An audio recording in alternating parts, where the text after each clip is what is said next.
All right, here we are for a tradition like no other. But Back before out. I we love get the it, green. The green lighting looks great. well, I left that up there for the Eagles and then turned it on and it was for the Masters. And I'm like, all right, reset.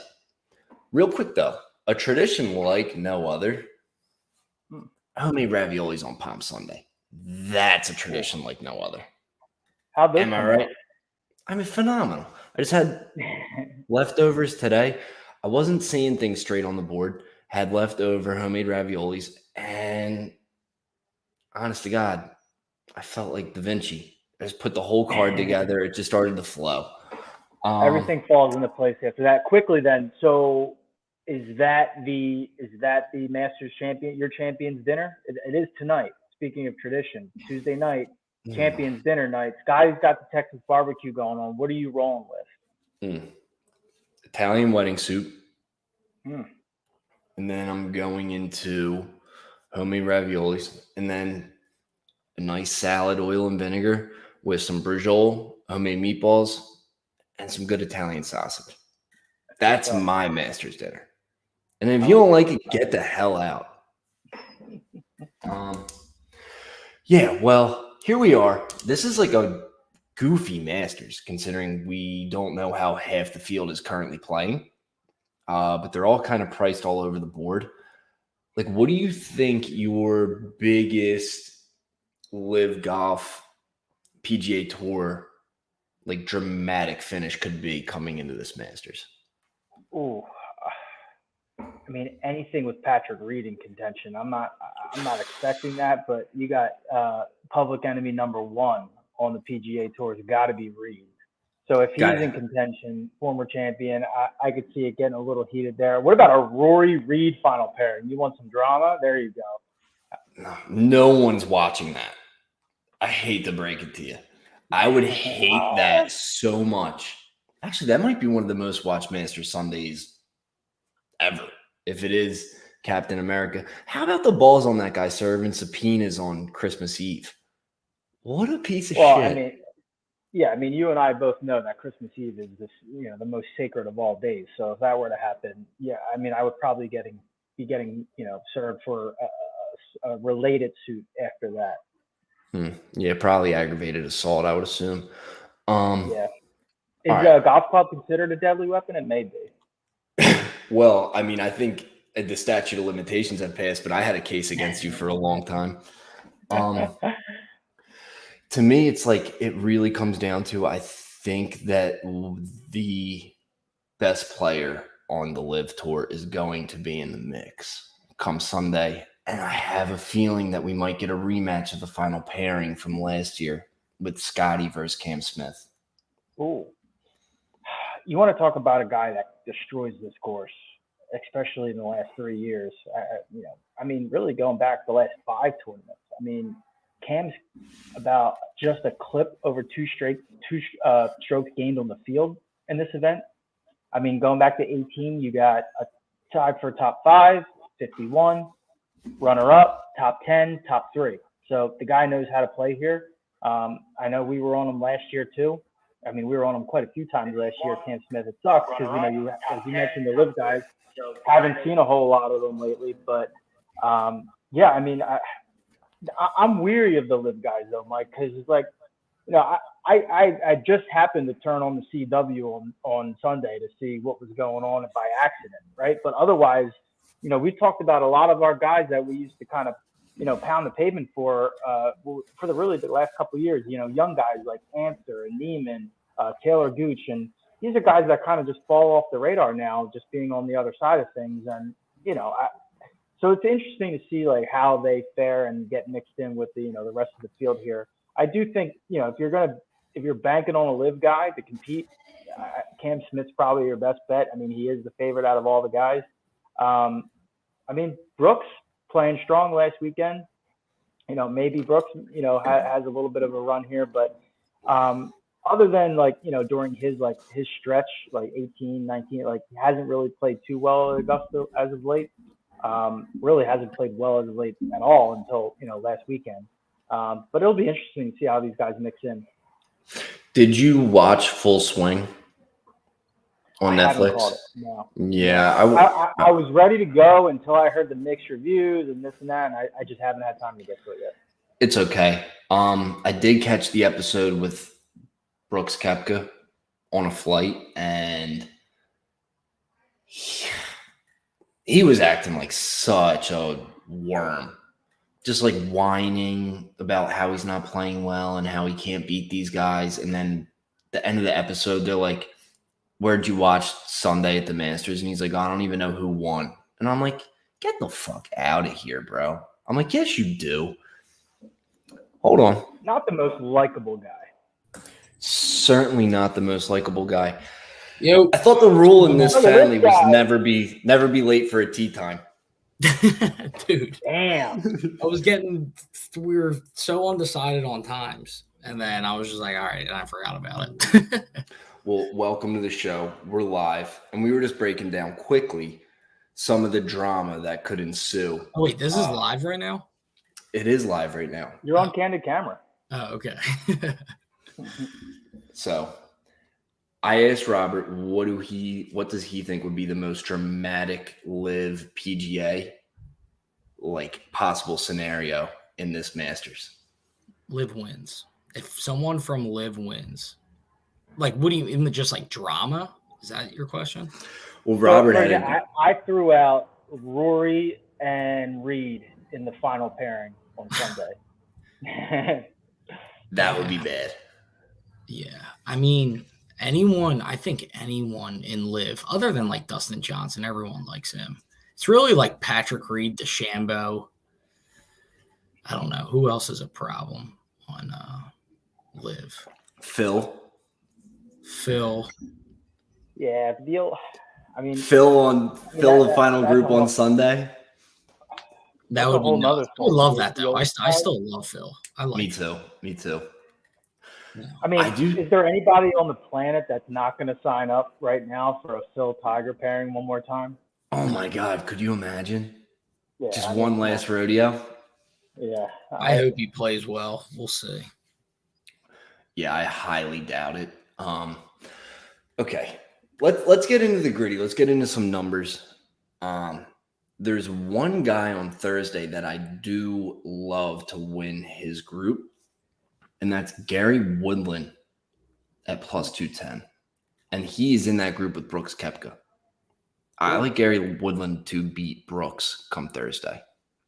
Who else? That's Koepka, Woodland, and who else? I honest to God, totally forget who the third guy is. Oh, it was Danny Willett. I'm sorry.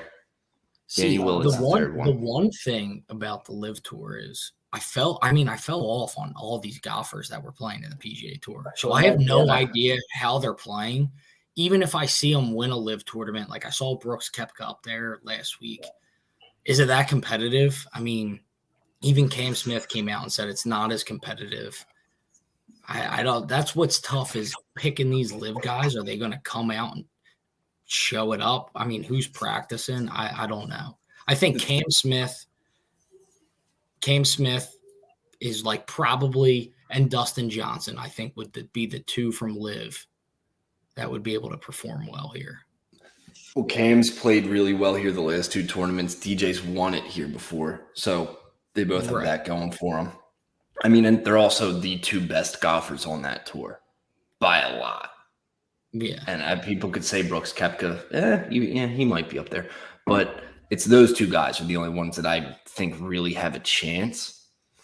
But it's like you're saying, like, how do you go from playing, like, at a country club, essentially, to going to play for a green jacket? Yeah, I have no idea how that translates. And like you said, I have no idea how these guys are even playing, which is kind of scary to put your money on that. I know. Yeah, I feel like that was the toughest part. Like I threw some money on a couple Live guys, but it's so hard to predict because I haven't been paying attention to how they've been playing. Yeah, we were talking about guys that like we followed for the past couple of years that the younger guys, Abraham Answer, Joaquin Neiman, Taylor Gooch, like those kinds of guys. Like it's one thing, Cam Smith is Cam Smith and Dustin Johnson, Brooks Koepka, like those guys are pretty well established. But those guys that were like up and coming and ran and grabbed that bag, like I don't really have as much of a feel for those guys. Really, what you said, Nick, is that just the level of play it lives, and it's just seems like a completely different feel there. Yeah. I mean, one guy I always pick at the Masters, and he's always, I would say, within the top 20 every year, is Louis Oosthuizen. And this year, I just can't pick him. I haven't been watching him. I mean, he went to the Live Tour. I don't know how he's going to do, but Louis always in the contentions at the Masters, like at least top 20 every time. Well, do you remember there was that year where he was in the final group on almost every major? Yeah. And then he couldn't seal a deal on any of them. And right after that, he was like, screw it. I'm just going to go get the money. Yeah. And I feel like ever since then, he's clearly not fully committed to winning a major if you go take that route after being in the final groups for 3 of the 4. I mean, he was in the lead on Sunday on almost every single one of the majors that year. Yeah. I mean, Rob, I think it was Rahm that closed him out the one time. Rahm just at the Open, yeah. Yeah. All right. My one live outright bet is Cam Smith. At 35-1, even without knowing what form he's in, at 35-1, you're going to give me Cam Smith. I'm going to take that with his course history, and we saw what he did at the British Open. If his putter's on, at the Players, if his putter's on, you can't beat him. It doesn't matter. Yeah, I mean, it's one of those courses to me. It seems like if you play well here, I mean, yeah, you want to go in with good form, but if a guy that traditionally plays well here like Cam has, he could. I think he could definitely compete. I like him, and I like Dustin Johnson. I mean, Dustin Johnson's won it here before. I feel like there's not as much drama and pressure on him because I feel like he never rubbed anyone the wrong way. He kind of kept his mouth shut. He just went to live, and that was really the end of it. So I think he doesn't have as much pressure on him as some of the other big mouths out there. So I like Dustin Johnson. I think he's going to be at least top 20. I have him actually on a little watch list with a couple of other big name guys that no one's talking about, like Xander Schauffele, Justin Thomas, Willie Z, another one that no one's talking about. And DJ, going to live and then coming to play the Masters, being a previous winner, and no one's brought his name up one time this week as being a contender. I think you just go out and let it fly, in the way that he can play at his peak is scary. So I'm with you on that. I do like that bet a lot, actually. I would have loved to have been a fly on the wall at that Masters dinner tonight. I'm sure we'll hear about it. But we were talking about you have a Masters menu, Nick, for when you win the green jacket. Mike's going the homemade ravioli route. Yeah, I think I'd have to go pasta. I don't know, maybe a little lamb chops to start off, and then pasta dish. Ooh, there you go. Lamb chops to start is classy. It's classy. I like that. Okay, PGA guy. I'm sticking with the same name. I'm going Cam Young outright. And if he can just find his putter at all this tournament, Cam Young is what Bryson DeChambeau wanted to be. Bryson tried to be a guy that can just hit it out of his shoes every time and just hit the dog shit out of the ball. Cam Young actually does that and keeps it in play and wins matches and competes in tournaments and is good around greens. I mean, he does pretty much everything well besides putt. He's kind of a head case too. He's a nut job. Yeah. I love it. My dark horses, and I've said this from the beginning, I think Max Homa. I have Max Homa outright to win. He's been close in every tournament this year. If he can get his swing correct, I think he at least is a top 5. Obviously, I'm going to throw money on him to win. I don't hate Homa. I like Homa. I mean, it's hard not to like Homa, but it's interesting. His numbers kind of gotten shorter and shorter without actually winning the big one. I think that's right. That's the one thing that you bring up. And yeah, so I don't hate it. Cam Young, Mike, I think, we talked a little bit about him before coming on. He's got the distance to overpower the course, which, can go a long way here.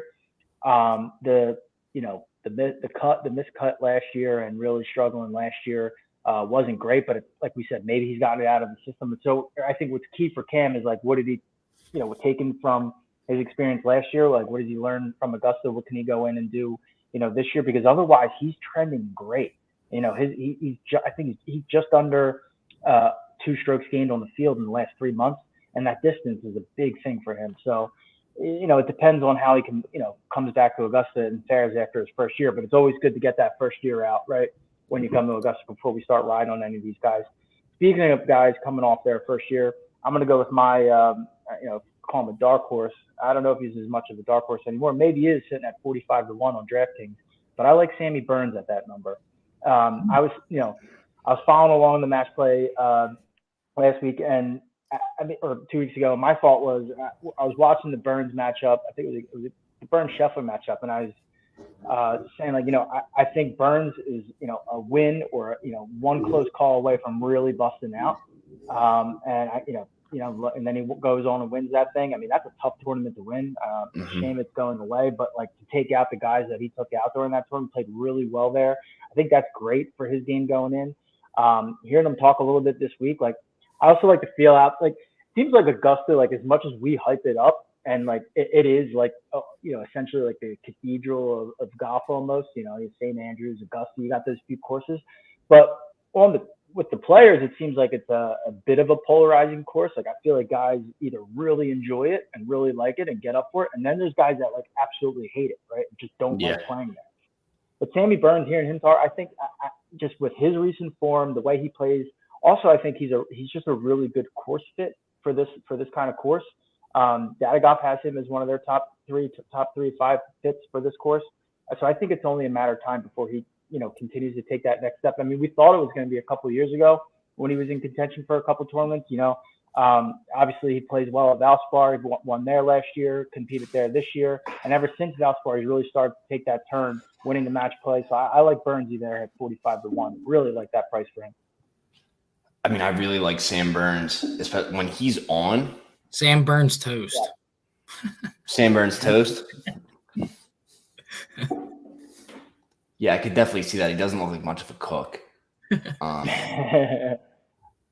When the guy's on, he's great, but like he's another one of those head cases. When he's off, he's bad. But I did watch him beat Scotty. I watched pretty much every match of that WGC event and beats Scotty, and then beats Cam Young when Cam Young looked like he was unbeatable. Was totally unfazed by it. So I mean, you have to love the confidence going into the Masters from Sam Burns. I'm with you on that. He's another one on that watch list. I mean, at 45-1, that's a great opening number for somebody that's playing really good golf. Yeah. I think, I don't know if he's going to win, but he's kind of turned it around this year because he didn't have really a good year last year. I've just been noticing him in the leaderboards. It's Tommy Fleetwood. He had a terrible year last year, but this year he's been up there in some of the leaderboards. I mean, last year at the Masters was probably one of his best tournaments. I think he was top 10, but I like him maybe as a little dark horse. But my number one pick, I think Spieth is my number one pick. I think Spieth is my number one pick. He's been playing so well this year. He hasn't got a win. He's been in all the leaderboards. If you look at him in the Players, he had that Players Championship, and he just missed a couple stupid putts that killed him. He couldn't make it with inside 4 feet. That's what it comes down to. Yeah, but that for Spieth. Yeah, and at the Masters, you have to putt. The putter is what separates everyone. If he gets that putter going, because that whole front 9 of that final round, he didn't miss a putt, and then he started missing small putts. If he can get the putter going, I think he wins this tournament, and I think he's my favorite pick. I mean, his game with the scrambling and around the greens, what he's able to do is literally made to win Masters. Yeah. It's just, does he not get the yips? The guy's 2.7 strokes on the field at Augusta. I mean, that's 34 rounds under his belt. So if that putter's gonna get going somewhere, you would hope, maybe at Augusta where he's very comfortable and he plays well here. So I mean, I don't hate it. I tell Mike every year, like, obligatory first round leader bet on Spieth at Augusta, right? Because if he's coming to play, he's coming to play early. Yeah. So I'd look out for that. But yeah, no, I mean, I'd love to see Spieth in contention. It just comes down to that putter. I mean, I think the odds are telling you that the books like Spieth this week too, at 18-1. I mean, that he's the first guy after the big three. And like, I did use my DraftKings boost on Scotty for a quarter unit just because I'm not going to miss that. You have to use that on one of the big three guys. But like, I used it on speed. I'm not mad at it. Laying those numbers on Rahm, Rory, and Scotty is insane to win a Masters tournament. Like, you're a bona fide lunatic if that's something that you want to bet straight up with the odds that they're giving you. That is crazy. Yeah, I mean, and that's what makes it so hard is because there's so many guys playing so well. I mean, like you said, the top three guys, like those odds are terrible. I mean, and how do you just not? I mean, but you have to bet them because they've been killing it. Yeah. I mean, Scotty Scheffler, it's almost a given that he's going to win. And then John Rahm, when John Rahm's on, what was the tournament where he outdueled Patrick Cantlay and Keith Mitchell and Max Homa? What was that tournament? Torrey Pines? I mean, he went absolutely berserk and was putting everything within 5 feet. And then when he wasn't, he was hitting 30-foot putts. It was like, when that guy's on, he's awesome. He is actually the only guy that is unbeatable when his game is put together. When he's feeling it, no one can touch him. No, I agree. Outside of last year's top 20, outside of a tie for 27th last year, I mean, the last 4 years before that, he's been top 10 every year. So he plays well here too. I mean, he plays well everywhere. It's John Rahm. Like if he's on, of course he's going to be a threat. I don't hate using the DK boost on Spieth, especially if you like him that much. Like I always say, like I think with those boosts, like it's meant for those shorter guys. I mean, that's obviously where you get the most value on it. I took a stab at Rory just because I'd love to see it. I'd love to see it happen. He's definitely not playing as well as the other two. But again, that's just like a shot using the boost otherwise. But man, I do like Spieth. I think, again, obligatory first round bet for me on Spieth. But out of the three guys, yeah, I mean, I'd like to see Rory take it down. But, in terms of who's playing the best, it probably would be John Rahm, especially given the history here. I mean, yeah, Scheffler won last year. And I mean, with any of those guys, if they're on, they're in it. But at the same time, like you guys have been saying, I mean, this one, it still feels wide open, right? Like just with, and that's just kind of how the tour is like. And yeah, you got the big three there, but there's a lot of talent in this field, especially a lot of talent. I think he's putting in the most work right now behind the scenes. That's what I think, because he has so much more pressure on him. We were talking about it before. He's like the spokesperson of the PGA now. He doesn't have his green jacket now or yet. He wants to be at that dinner. I mean, I think he's putting in – I think Rory, out of those three, probably right now has the most pressure on him and needs to step up the most because all the attention is on him, all of it. I agree, and that's what makes me the most nervous about him because because last Sunday you saw him when the pressure was off, he played out of his mind. But when the pressure's on him at Augusta – he just doesn't do well. That's what makes me most nervous about Rory. And you saw it at the British Open last year when all the pressure was on him to win that. Yeah. And the whole country was also behind him. Up against Cam Smith. Cam Smith didn't miss a putt outside 20 feet. That was the most insane thing ever. Yeah, when you're not taking practice strokes with your putter and you're just getting up there and hitting it and knocking them all in, you're feeling pretty good with the flat stick, I think, at that point. And that, I mean, so that's we know that's what Cam Smith's capable of if that's working for him. Yeah, but just like we're talking about with Rory, we saw Cam Smith deal with the pressure of Augusta on Sunday last year, and he started to flounder off like from holes like 6 to like 14. He played himself out of it. So it's just wild how the pressure here feels so different than everywhere else. Like we were talking about long shots. There's a bet that I really like, and this is just a gut play. He popped up on one model. It's Gary Woodland with a top 5 finish at 35-1. Love that play. I got a good feeling about Gary Woodland. He fits the course, just is never able to get it done. Like I always see him come Friday, kind of in the mix, and then Saturday, come moving day, plays himself out of it. I feel like that's just like time and time again, Gary Woodland fashion. But after he won that U.S. Open, did he win it twice? Did he win twice? Well, I think he's got one. He's fell off. I mean, to be honest, I have no faith in him. I'd be surprised if he shows up. That's fair. That's totally fair. I didn't say that you had to put your money on it. First round leaders, and I think some of the older guys, the old timers, are good bets to place. Like, look at an Adam Scott. Like, dude, Adam Scott's actually been playing pretty well this year. He hasn't played many tournaments, but when he has, he's been near the leaderboard. I wouldn't be surprised if I see Adam Scott near that leaderboard. He's actually another one. Justin Rose, he's a hit or miss. I bet him last year, and he's Adam Scott. You couldn't have named a bigger Poindexter on tour. I hate that dude. He is the biggest goof of all time. I can't stand even him and Patrick Cantlay. I can't stand to look at. If there's one guy besides Patrick Reed I don't want to win this tournament, it's Patrick Cantlay. All the Patricks, just get them off the field. Don't make the cut. I can't watch them put on a green jacket. I'll be sick. Yeah. But well, you brought the cool thing about the majors and the markets that I love is that, like you just said, Nick, it's a great point, is that they open up the books a lot more. So you can play those finishing position bets after round one, so you don't have to just play the leader. So I was telling Mike before I came out, I loved I got a couple other just ball strikers on my card. I'm going after some of the top ball strikers right now of the last 3 months. Obviously, it's the most important thing at every tournament and course, but obviously here too at Augusta. So I like Tommy Hoagie. I'm getting on the Hoagie train this week. I like Tommy Hoagie to be within the top 10 after round one. That's one of my favorite bets. I got that at 6-1, so I like him there. And I also like him to finish at least top 20. So I got 2 finishing positions on Tommy Hoagie.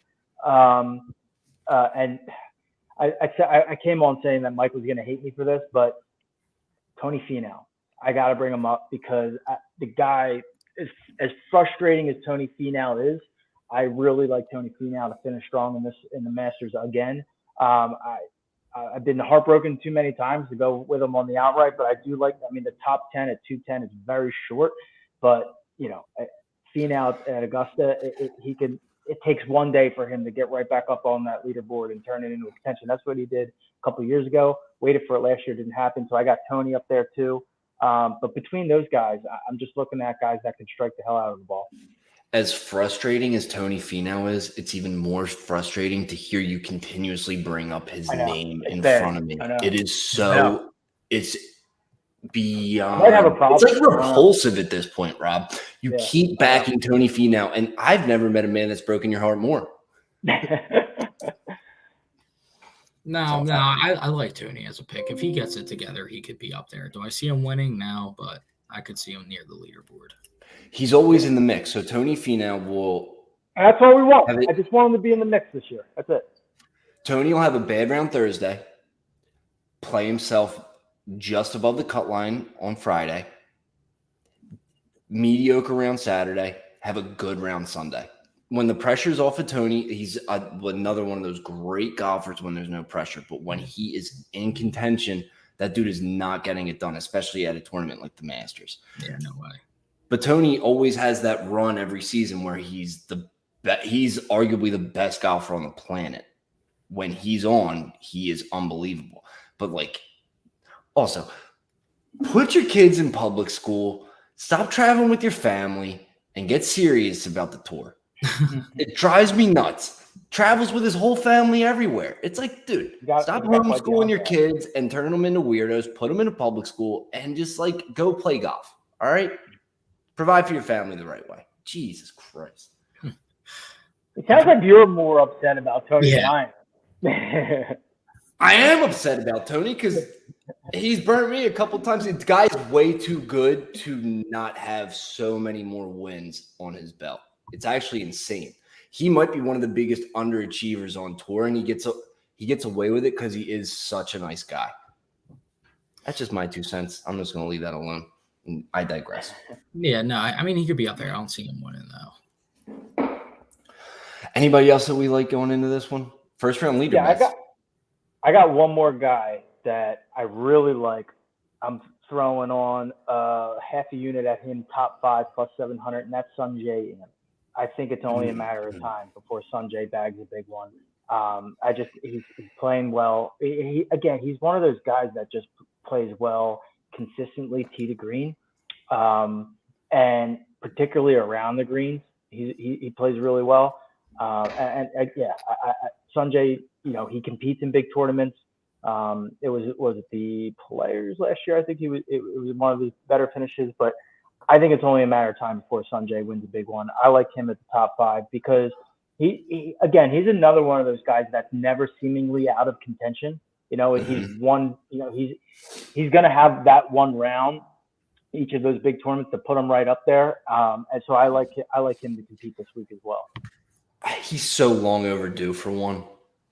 He's so good, and he's so unfazed by everything. Like I feel like he's putting his best effort, and you can't even tell if he's having the worst round of his life or the best round of his life. And I mean, you gotta love that in a guy. He's awesome. It's hot and cold with him here. I mean, in his 3 years here, it's runner up, cut, top 8, right? But he's gaining this, 1.8 on the field here at Augusta, so he plays relatively well here. So 2 out of 3, he's got top 10 finishes. So yeah, I mean, and I think he's playing well this year, and he's in pretty decent form. So yeah, Sanjay's the other guy I'm riding with too. Yeah, I like I like Thigala too. It was you guys. It was you guys that turned me on to him. What was it? He can play golf, man. He's good. He just has his self-talk. He just doesn't believe in himself. Like you saw it if you watch that Netflix series and stuff. Like he just doesn't believe that he's on the PGA Tour and he's playing well and blah blah blah. But like if he got his shit together, I still think he makes the cut, and I think he's still at least top 20. If the one knock on Thigala though is you'll have a couple of guys like him that have been playing well. He's a rookie, right? So the conventional is like stay away from the rookies. But no, I thought last year was his first year. Is he rookie this year? Yeah. So something to be said about the point you just brought up. If you have any self-doubt and you walk up to that first tee at Augusta and it's not a good one, you're in for a long 4.5 hours. Yeah, I love Sahith, the guy. I think he's awesome, and I think I put him like he's filled all the voids with the Abe Answers, the Joaquin Niemans, like just came out of nowhere, and I think he's like a year or 2 away from being a household name.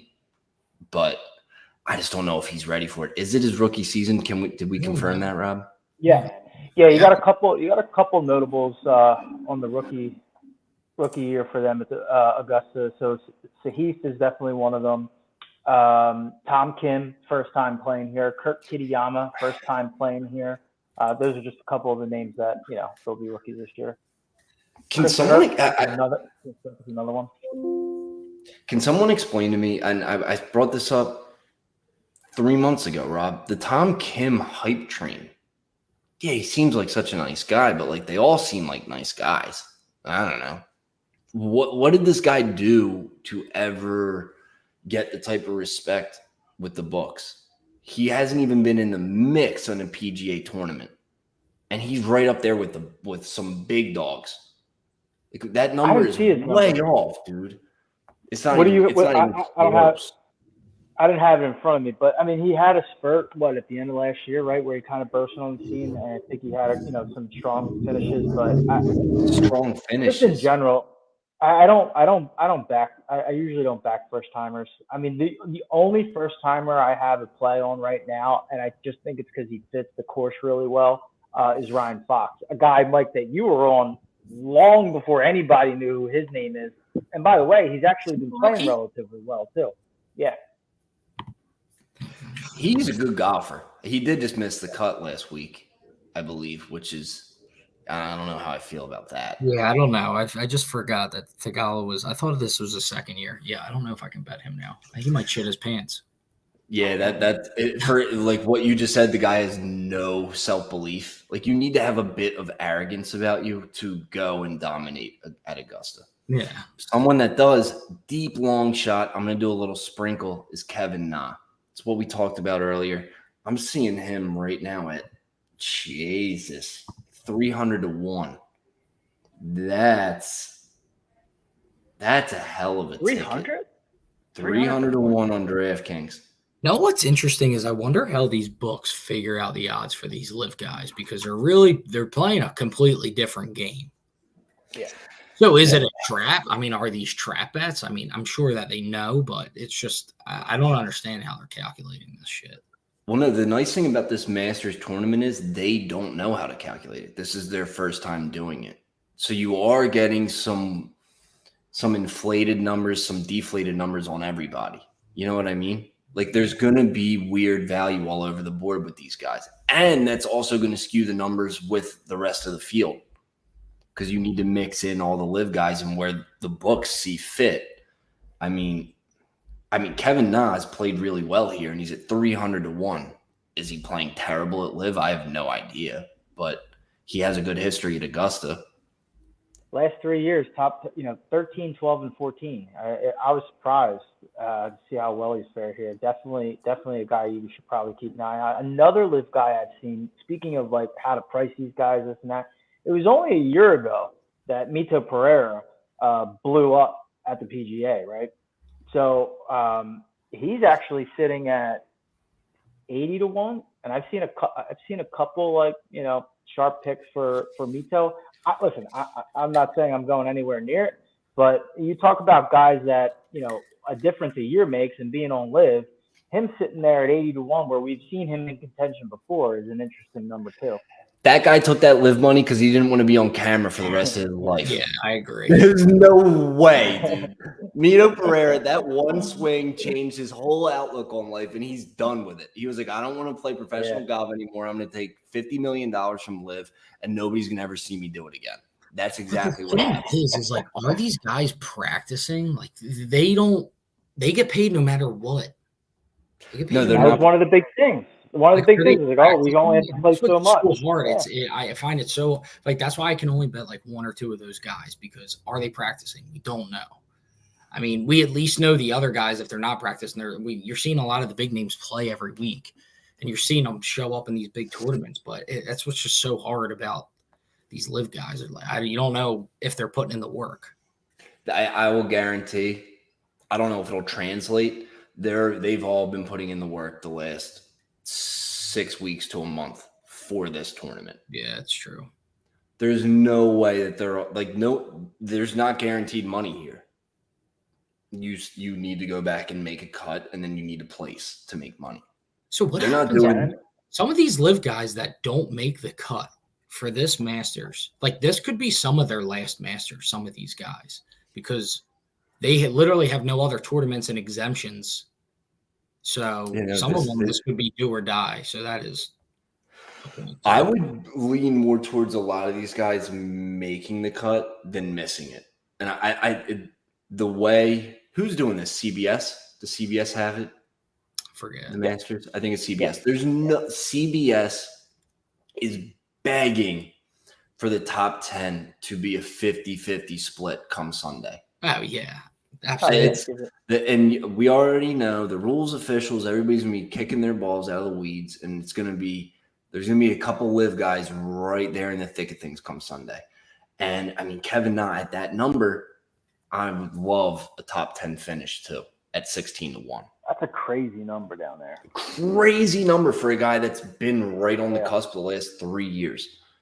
And Kevin Na, somebody that walks in putts from 8 feet out, like – he believes in himself. I hate it. I hated that crap. I liked when Tiger reenacted it, though. Do you bet Tiger? You put anything on him? No, absolutely not. Tiger was saying, he's like, I don't even know if I have any more of this in me. You don't even put fun money on him? You got to put something on him. No, you want to know why I think Tiger might show out? Because those live boys are in the mix. Yeah. He doesn't need to prove anything, though. No, it's not he doesn't need to prove anything to anybody else, but I know he's going to want to be in the mix. Not in the mix, but he's going to be playing on the weekend. And I know he's going to be short the number is though at 55-1. I mean, that's crazy for a guy that's played 4 times in a year. That's crazy for a guy that's made a half aluminum. Yeah, he's essentially the bionic man now. But like, man, just to see some of the numbers and the guys that he's around, it's just crazy. But that's I mean, why, that's the why I sport, like the to bet on sports books aren't stupid. Like they do that on purpose. They're just saying, okay, Tiger Woods. A lot of people are going to bet on him no matter what. We can't do crazy odds for what he should be. He's always like right in the middle. He's never because the sports books know that people are going to do it, and if he ends up winning, they're going to get absolutely crushed. Oh Yeah, yeah. I mean, after 19, anything could happen. And they're gonna clean up on him this week. Yeah. It's gonna be At crazy. the same time, yeah, they're going to clean up. Yeah. He's minus 200 though to make the cut. That's still incredibly short. That's incredibly short, but I am wholeheartedly believe Tiger is gonna make the cut. I mean, dude, he made No it doubt last in my year, and mind. he was way worse last year than he was this year. 100%. He was gimping around after hole 3 on Thursday, and he still made the cut and finished all 4 days. The guy's an animal. Is there anything else that we need to add to this before we get off? Yeah, Give me I think something that's- juicy. I don't know, man. I'm going to tell you what it's going to be. It's going to be Scotty, Rory, or Rahm versus Cam Smith in the final group. Right after that, it's going to be Brooks, Koepka, one of the other two. And it's going to be like all the figureheads. And then I think DJ will be right there in the mix too, Nicholas. I'm kind of with you on that. I think flying under the radar is perfect for that guy. My bold prediction, the big three and the big three are all going to kind of be teeing off against one another come Sunday. And they're all going to be lingering around that finish line. That's my prediction. I'd sign up to see Rory in contention. I do. I really want to see Rory actually. I do. Like, I think he deserves it. I think he deserves a win. and not just like out of it on Sunday and plays himself in to make it look like he was in contention like last year. I mean, I would love to see him in the last couple groups on Sunday for sure. You're going to find out what his brain is made of this week. Come Thursday, when he hits his first shot, man. He has the weight of the PGA world on his shoulders. So I'm pulling for the guy. Once we see him hit his first putt, we'll know. Because if he That's doesn't putt, he has no shot, zero shot.